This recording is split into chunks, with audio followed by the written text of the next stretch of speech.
જામનગરમાં પૂરની વિકટ સ્થિતિ બાદ મૃત્યુઆંક 7 થયો।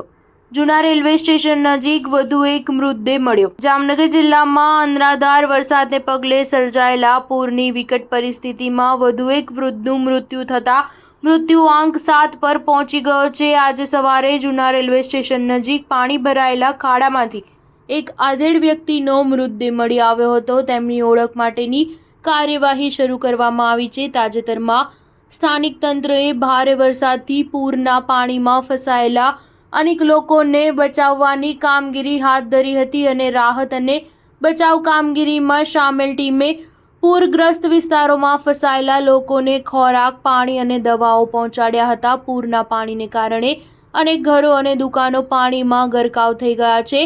ખેતરોમાં પાણી ભરાઈ જવાથી ખેડૂતોને ભારે નુકસાન થયું છે। જિલ્લા કલેક્ટર અને અન્ય વહીવટી તંત્રના અધિકારીઓ પૂરગ્રસ્ત વિસ્તારોની મુલાકાત લઈને નુકસાની અંગે નિરીક્ષણ કરી રહ્યા છે। આ પરિસ્થિતિને પહોંચી વળવા માટે સરકાર દ્વારા વિવિધ પગલાં લેવામાં આવી રહ્યા છે। સ્ટાર ન્યૂઝ 7 હંમેશા સચ્ચાઈની સાથે।